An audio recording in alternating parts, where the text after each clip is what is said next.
आज हम एक नवाचार का प्रारंभ पीएमसी विद्यालय अतरासी से कर रहे हैं। हालांकि ये नवाचार हमारे सभी पीएमसी विद्यालयों में पूर्व में ही लागू हो चुका है और अन्य सभी विद्यालयों में जो 1289 विद्यालय है उसमें भी लागू हो चुका है, लेकिन इसका औपचारिक रूप से शुभारंभ नहीं हुआ था। इस कारण से कुछ एक विद्यालय फॉलो भी नहीं कर रहे। इसलिए हमने आज इसका आरंभ किया है, जिसका नाम है मेरी त्रुटियां मेरी सीख।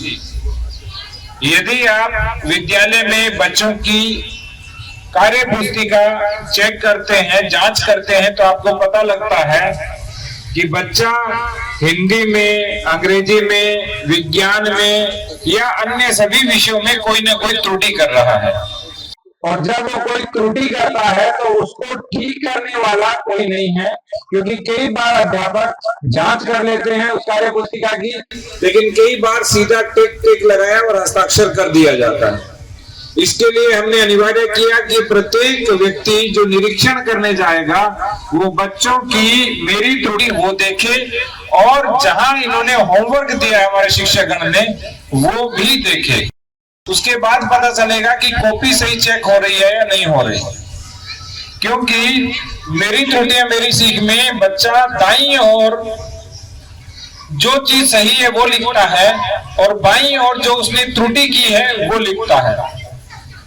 दृष्टांत के रूप में, यदि बच्चे ने में लिखा है और में पर अनुस्वार नहीं लगाया, तो बाईं ओर लिखेगा में जिसमें अनुस्वार नहीं लगाया, और दाईं ओर उसका जो सही है वो में लिख देगा।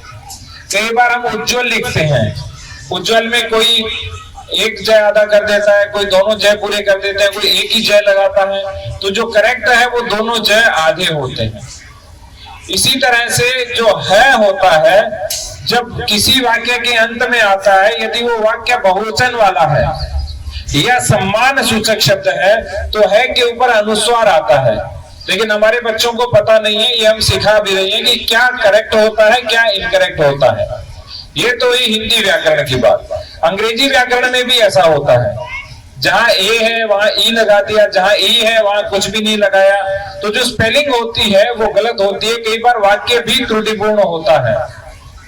तो गुणात्मक शिक्षा में यदि हमें आगे बढ़ना है तो भाषा और विषय प्रभुत्व कम से कम लिखने में तो होना चाहिए कि जो सुन रहे हैं वो एज इट इज लिखें।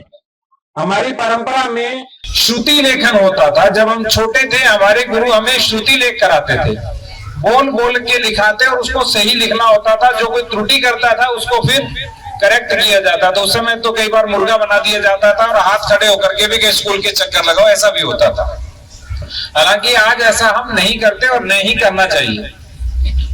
लेकिन उस समय क्या होता था और उसके कैसे अच्छे बच्चे बने, कैसे उनका भाषा प्रभुत्व हुआ, उनकी वाक्य के अंदर लेखन क्षमता अच्छी हुई, ये सब चीजें आई कॉपी सही चेक करने के कारण। तो मेरी त्रुटियां मेरी सीख यदि बच्चे के पास होगी तो उसे रहेगा कि पिछली बार मैंने ये त्रुटि गई थी। नहीं तो वो कॉपी बार बार नहीं देखेगा कि भाई मैंने ये किया, अब ये है, पहले ये किया, ये किया। लेकिन जब एक साथ लिखा होगा सब चीज कि नहीं ये त्रुटिपूर्ण है, ये सही है, ये त्रुटिपूर्ण है, ये सही है, तो बच्चा आगे कहीं पर भी किसी दीवार पर लिखा देखे, किसी पैम्पलेट पे लिखा देखे, किसी पुस्तक में लिखा देखे, किसी अन्य बच्चे की कार्य पुस्तिका में ये देखे, तो उसे समझ आएगा कि सही चीज क्या है।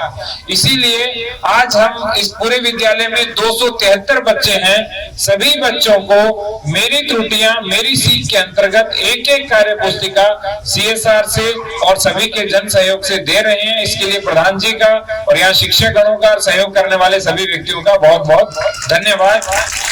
अब प्रत्येक विद्यालय में प्रत्येक बच्चे के पास ये पुस्तिका होनी चाहिए ताकि उसकी लेखन क्षमता सुदृढ़ हो, उसकी वाक्य पटुता अच्छी हो, उसकी श्रुति अच्छी हो, और जब व्यक्ति की ग्रहण क्षमता अच्छी होगी तो उसकी अभिव्यक्ति अपने आप अच्छी हो जाएगी। तो इसके लिए पूरा जो शिक्षा विभाग है और हमारे सभी पीएमसी विद्यालय के और अन्य जितने भी अधिकारीगण और शिक्षकगण आए हुए हैं, आप सभी का दायित्व बनता है कि प्रत्येक जगह हम इसको अच्छे से लागू करवाएं। तो इस नवाचार के लिए आप सभी को शुभकामनाएं, मंगल कामनाएं।